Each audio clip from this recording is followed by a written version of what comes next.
नमस्कार। कोविड के टाइम में एक अपॉर्चुनिटी है हमारे पास बैक टू बेसिक्स जाने की। और जैसे कि अब टाइम हमारा आ रहा है, एनुअल रिटर्न हम पहली 2018 साल की जो खत्म हो चुकी है वो फाइल कर चुके हैं। And now is the time that we will be facing more of assessments. तो मुझे लगा कि अब कुछ बेसिक्स की तरफ चलकर बेसिक फंडामेंटल्स क्लियर कर लेते हैं। तो we are starting a series जिसमें असेसमेंट से स्टार्ट करेंगे और बहुत सारे और टॉपिक्स के बेसिक फंडामेंटल्स भी क्लियर करेंगे और इंटरगेट पॉइंट्स के ऊपर भी डिस्कस करेंगे। Starting with today's topic assessment. दोस्तों, दिस इज वेरी इंपॉर्टेंट कि असेसमेंट क्या है।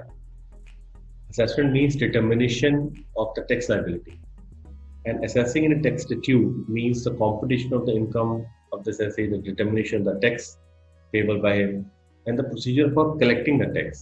We all know that जब हमने जीएसटी स्टार्ट किया, उसका लेवी हमने चेक किया, उसका पॉइंट ऑफ टैक्सेशन चेक किया, प्लेस ऑफ सप्लाई चेक किया, वैल्यूएशन चेक किया, हम उसकी कैलकुलेशन पे आ जाते हैं और ultimately we offer ourselves for the determination. Word assessment can comprehend the whole procedure for ascertaining and imposing a liability upon the taxpayer. So this is the whole process. जब हम सब कुछ ट्रांजेक्शन अपने कर चुके हैं, हर चीज हम फाइनल कर चुके हैं, तो हम जब अपनी final calculation determination of tax liability करते हैं तो उसको हम असेसमेंट करते हैं.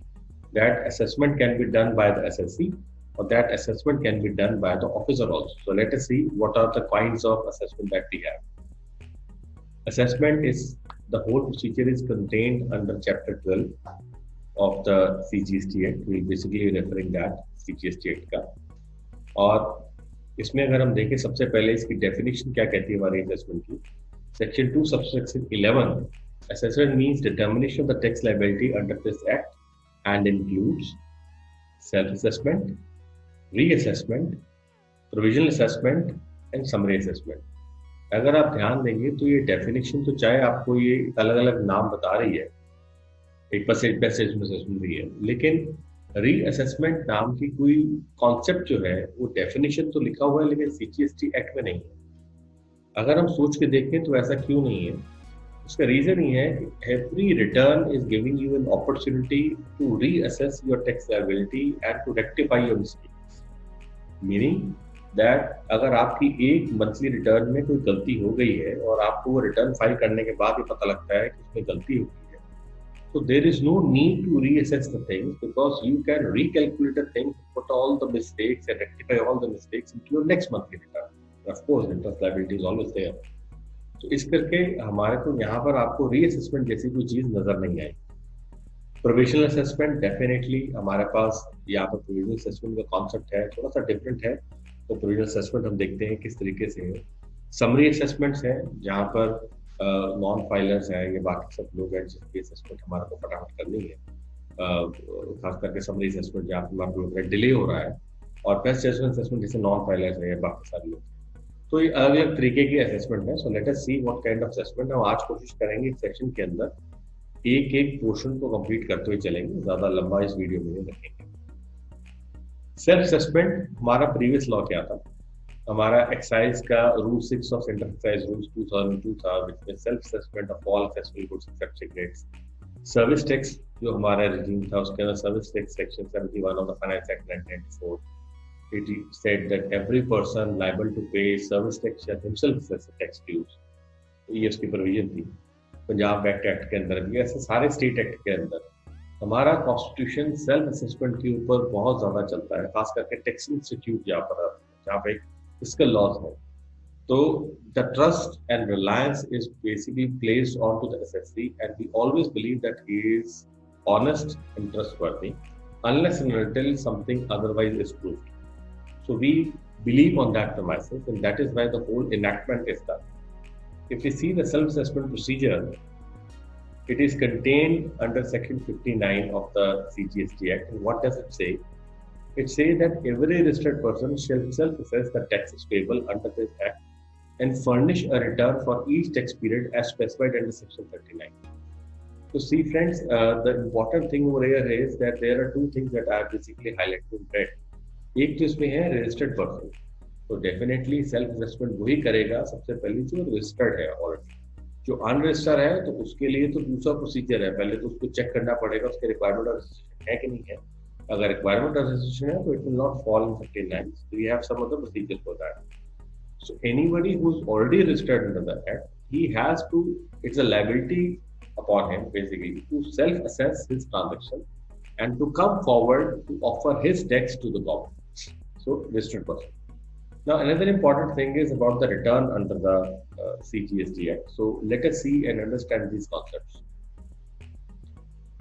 Now, what does a registered person means? Registered person means a person who is registered under the Section 25, but does not include a person having a unit identity number. So, we know that there are certain non-resident or foreign entities who do not carry the PAN number, so that is why they are not issued the registration number. So, they carry the unique identity number. So such kind of self-assessment is not required by those registered person. So this is the registered person. The meaning of the registered person is that it does not include a unique identity number. Okay, people who are carrying unique identity number. So every person unit of a person requiring registration, every taxable person will be treated as a registered person the moment registration is granted to it. So taxable person is a very wider term. And out of that taxable person, we have a sub-unit of it, which is registered person. We are focusing on registered person. So, if you look at section 297, return means any return prescribed or otherwise required to be furnished by or under this act or the rules made thereafter.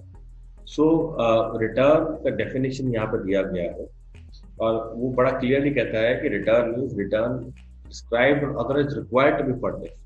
So any kind of a statement also required to furnish under this act or rules made thereunder is a return. So definitely we have section 39, we have statements under section 37, 38 and then 39.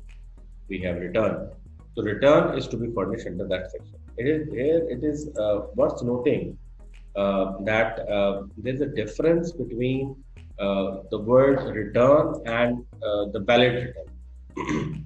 The 117 subsection of section 2 basically also gives a meaning of valid return. The valid return basically means that once we have finalized the particulars of a return, that return becomes valid only when whatever tax we have determined out of it, we are actually making the payment in full of that tax. जब तक हम वो सारा का सारा tax जो हमारी self determination से नहीं निकलता और वो नहीं हम जमा कराते, उस रिटर्न को वैलिड रिटर्न भी नहीं कहा जाता। तो ये भी हमारे को ध्यान रखना जरूरी पड़ेगा। Please note that GSTR 3B is also written now. अब पहले क्या था, हमारा एक बहुत बड़ा एक डिस्प्यूट रहता था कि सेक्शन 39 के अंदर अगर हम रूल 61 की बात करें तो उसके अंदर जो जीएसटीआर 3B है वो हमारे रिटर्न नहीं है, तो उसके अंदर जो भी हमारा लीगल डिस्प्यूट था उसको रिमूव कर दिया और सेक्शन और रूल 61(5) को प्रॉपर्ली उसको अमेंड करके नोटिफिकेशन नंबर 49/2017 के अंदर dated 9/2019 with retrospective effect GSTR 3B को एक कलर ऑफ द रिटर्न दे दिया गया, तो इस सारी डिस्प्यूट को खत्म कर दिया। तो whenever we are filing GSTR 3B, it is a self assessment from our side that this is the transaction, these are transactions which are considered supply and these are transactions which are taxable and which are exempt. We offer the details of that, and whatever ITC we claim, the point of taxation we determine, the rate of tax we determine, the net tax liability we calculate in GSTR 3B, and that is offered for taxation. So this is called return. So we have understood what is the meaning of return, self-assessment. Before we understand that self-assessment क्या है, हमारे को ये भी समझ आना चाहिए कि हमारे एक्ट में कहाँ पे सेल्फ असेसमेंट का निर्धारण किया गया है और कहाँ पे उसका रेफरेंस दिया गया है।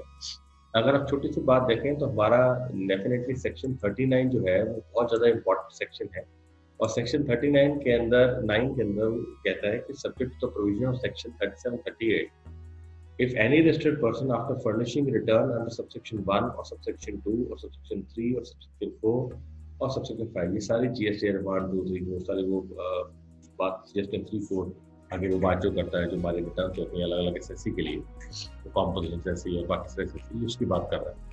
अगर कहीं पे ओमिशन या इनकरेक्ट पर्टिकुलर्स उसको पाए जाते हैं other than as a result of scrutiny, audit, inspection, enforcement activity. Because यहाँ पे self assessment नहीं आ जाती जब आपके पास ये सारी चीजें आती हैं, scrutiny, audit, inspection, enforcement, then it is a determination by the department and not by yourself. So that is why these activities are excluded from here.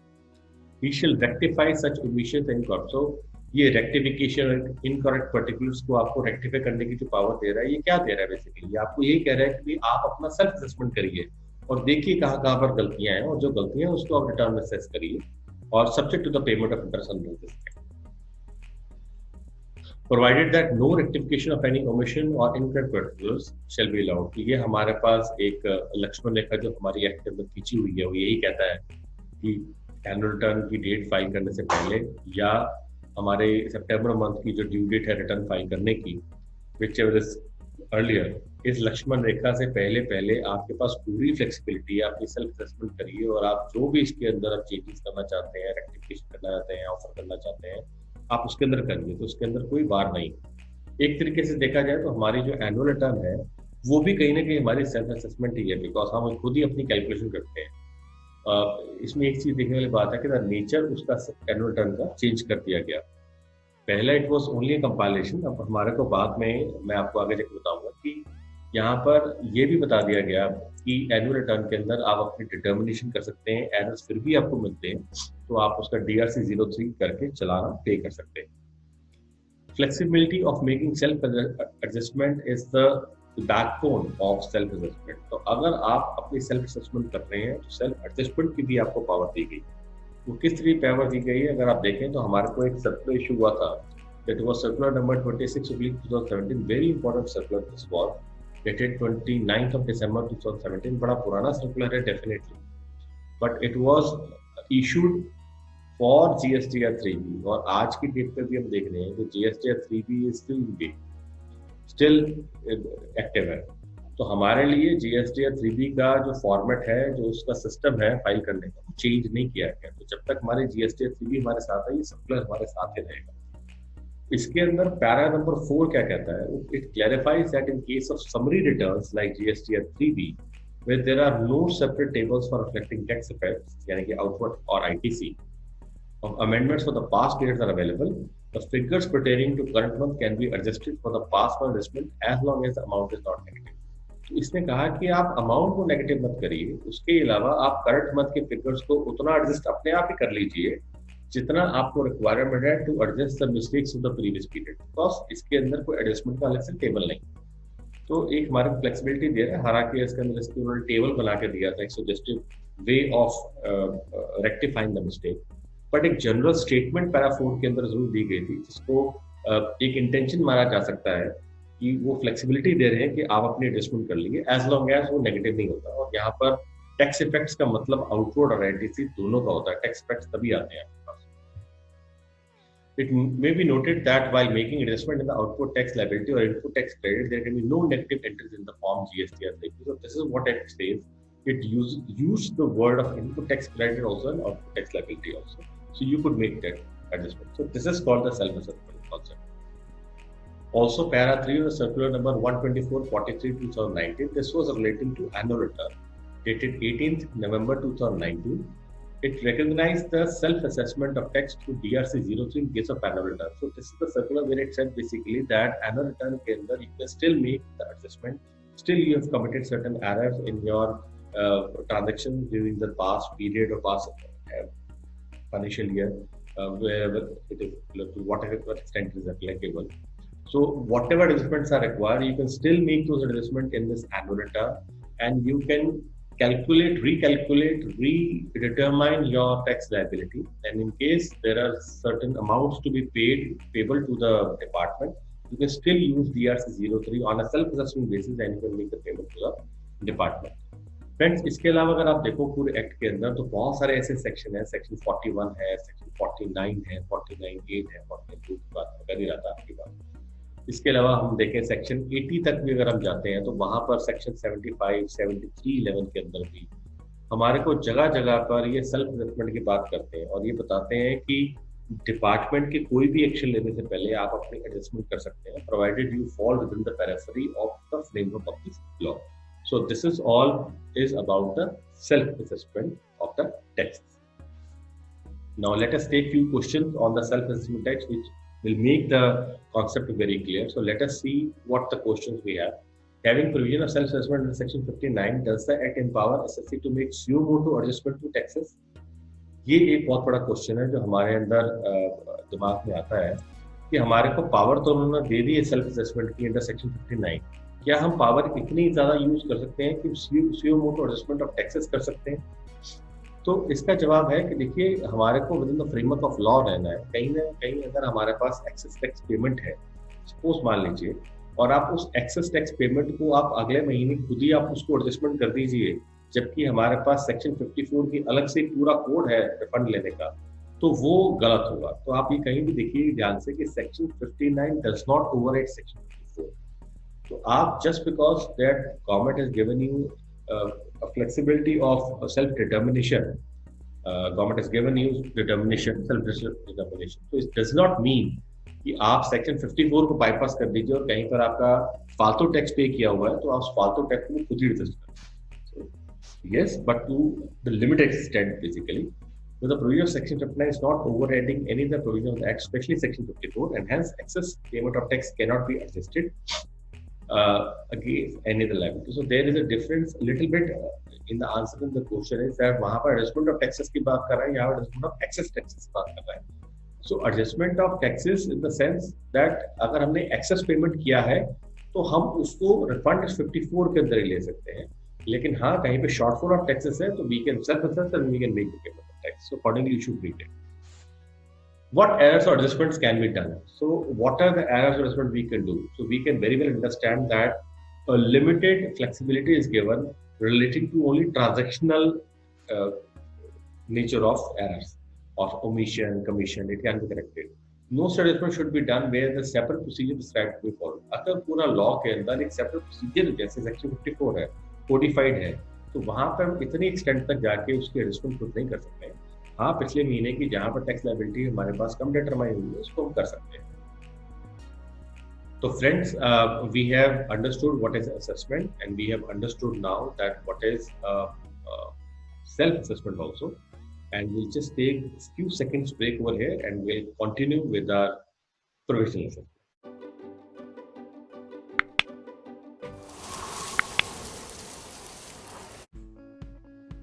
Namaskar, welcome back. Friends, now we are coming to provisional assessment, section 60, Redville Rule 98. So friends, let us see what are the provisions regarding provisional assessment. So provisional assessment के अंदर इसमें बोला कि where the taxable person is unable to determine the value or rate of tax of supply, he may write to the proper officer. अब friends यहाँ पर आप ध्यान दीजिए, यहाँ पे जो word use किया गया है वो registered person नहीं है, यहाँ पे word use किया गया है taxable person.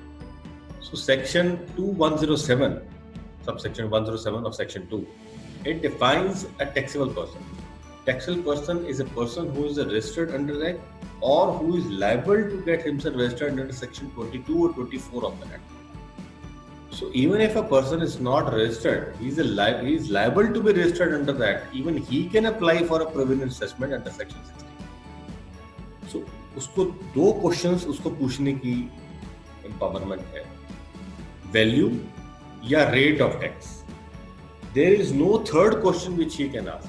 He cannot ask whether my supply actually falls under supply or not. He cannot ask whether a specific notification is applicable to him or not. As far as place of supply is concerned, he is not able to ask the place of supply also. But the value and rate of tax supply, ultimately it's basically for the determination of the tax liability, like value rate के बाद tax liability क्या बनती है, तो उसकी determination में जहाँ पे problem है उसके लिए वो real assessment के लिए he can apply to the assessment of. So officer shall issue notice in GST ASMT 02 requiring personal appearance and or furnishing additional information documents. So whenever he will get the application from the taxable person, he will immediately proceed with the process and he will require that person that either you come personally to me or you submit certain documents to me for enabling the assessing officer to determine the amount of the value or the rate of tax, and the question asked can be answered. The applicant will reply in GST ASMT 03. The officer shall pass order in ASMT 04 specifying the value of the rate and the amount of bond to be executed. Now, try to understand in this case is that it says that the officer shall pass an order. So it is a mandatory thing for an officer that he has to pass order in GST ASMT 04. There is no flexibility to the officer where he can say that I cannot pass order, I am unable to pass order, or I reject the application. He will have to pass an order because ultimately you cannot leave an assessee high and dry कि मेरे को पता नहीं है जी कि value क्या है और रेट क्या है. आपको कहीं ना कहीं डिटर्मिनेशन उसको करके देनी है. और उस केस के अंदर now he has to determine कि उसको बॉन्ड कितनी अमाउंट का देना है ताकि वो कवर कर सके द टैक्स अमाउंट, और उसके साथ साथ उसको सिक्योरिटी देनी है not seeding 25% of bond amount with in 90 days. इसका कारण सिर्फ ये है क्योंकि ये प्रोविजनली असेस कर रहा है और प्रोविजनल असेसमेंट के बाद उसको एक फाइनल असेसमेंट करना है. और देयर मे बी सर्कमस्टांसेस जहां पे प्रोविजनली असेस सपोज 75 रुपए किए हो और फाइनल असेसमेंट जाके 100 रुपया हो जाए, तो एक 25% का एक मार्जिन असेसिंग ऑफिसर हमेशा अपने पास लेके रखता है. वे जब फाइनल असेसमेंट ऑर्डर होगा तब तेरी मैं सिक्योरिटी और तेरा बॉन्ड जो है वो रिलीज करूंगा, पर तब तक आपको ये बॉन्ड सिक्योरिटी देना पड़ेगा. Above facilities available only if the taxable person executes a bond in form GST ASMT 05 with surety or security in the form of bank guarantee to ensure the difference of payment. So this is what I am saying is that उसको ensure करना पड़ेगा कि difference जो payment है वो government को मिल जाएगा. Bond furnished under one act, so आप CGST में एक्ट में अगर बॉन्ड करेंगे तो SGST का ही माना जाएगा, तो vice versa. Now what will assessing officer do? He will proceed further to pass a final assessment order ASMT 07 within 6 months. उसको 6 महीने का टाइम है. प्रोविजनल असेसमेंट ऑर्डर और फाइनल असेसमेंट ऑर्डर के बीच का जो टाइम दिया गया है उसको 6 महीने का दिया गया. अब क्वेश्चन ये आता है कि अगर उसको लगता है कि 6 महीने के अंदर वो उस चीज को फाइनलाइज नहीं कर सकता, तब उसके पास क्या है? तब लॉ में लिखा गया है कि जॉइंट कमिश्नर, ये जो एडिशनल कमिश्नर है, उसके पास एडिशनल 6 महीने की पावर है एक्सटेंशन देने की. और उसको यानी कि 6 महीने प्रॉपर अफसर के पास है और 6 महीने एडिशनल जॉइंट के पास, तो 1 साल तो ये मिल गया. और उसके बाद beyond 6 months up to 4 years power जो है वो कमिश्नर के पास है ऑन सफिशिएंट डेट. तो आप ये देखिए कि प्रिविलेज असेसमेंट का को भी कितना ज्यादा लटकाया जा सकता है. तो this is one of the reasons कि प्रिविलेज असेसमेंट बहुत कम एसएससी ऑप्ट करते हैं करवाने के लिए. सो applicant to file GST ASMT 08 for the release of security. अब जब फाइनल असेसमेंट ऑर्डर आ गया हमारे पास, तो उसके बाद हम क्या करेंगे? उसके बाद करेंगे कि ठीक है जी ASMT ऑर्डर हमारे पास आ गया, अगर हमारा कोई एक्सेस टैक्स बनता है हम वो जमा करा देंगे, अगर वो नहीं बनता तो हम उसका रिफंड ले लेंगे, Procedure 74 के अंदर है. बट उससे पहले हम GST ASMT 08 for the release of security और final issue final assessment order हम अप्लाई करेंगे. The proper officer shall release the security furnished under Sub-Rule 4 after ensuring that the applicant has paid the amount specified in Sub-Rule 5 and issue an order in form GST ASMT 09 within a period of 7 working days from the date of receipt of the notification. तो आप अपना tax पे करिए और 7 दिनों के अंदर आपकी श्योरिटी और सिक्योरिटी बॉन्ड और सिक्योरिटी आपकी रिलीज कर दी जाएगी and you are totally free. अब ये बहुत लॉजिकल है. In case of additional tax liability, taxable person is liable to pay interest under section 51. Interest तो सरकार छोड़ेगी नहीं, 18% हमारा स्पेसिफाइड है इंटरेस्ट उसके ऊपर. अब यहाँ पे आगे वाली पॉइंट जो है वो जरा खतरनाक है, उसको आप लोग करिए. From the first day after the due date of the payment of tax in respect of such supply till the date of actual payment.